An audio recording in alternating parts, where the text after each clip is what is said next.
Good morning friends. మీరు చూసిన మొక్క వామాకు మొక్క అండి.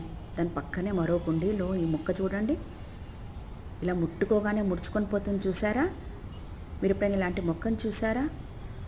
ఈ మొక్క టచ్ చేయగానే ముడుచుకొని పోతుందండి సిగ్గుతో. ఎలా ఉందో చూడండి.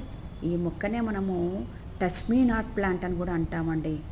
తెలుగులో ఈ మొక్క పేరు అత్తిపత్తి మొక్క అంటాం. ఇంకో విషయం కూడా ఉందండి. ఈ మొక్క యొక్క పువ్వులు ఎంతో అందంగా ఉంటాయండి. బటన్ లాగా పింక్ కలర్లో ఉంటాయి. చాలా అందంగా ఉంటాయి. ఈ మొక్కతో నా టెర్రస్ గార్డెన్లో అన్ని పనులన్నీ అయిపోయాక వాటరింగ్ చేసి ఏమైనా పురుగులు పుట్రా ఉన్నాయో చూసుకున్న తర్వాత మొక్కలకు అన్నీ చూసుకొని చివర్లో ఈ మొక్క దగ్గరికి వచ్చి నేను కాసేపు ఆడుకొని వెళ్తే ఆనందమే వేరే లెవెల్లో ఉంటుందండి. మీకు తెలిస్తే మీ చుట్టుపక్కల ఉన్న ప్రాంతాల్లో కూడా ఈ మొక్క కనబడితే మీరు ఆడుకొని ఆనందం ఏంటో రుచి చూడండి.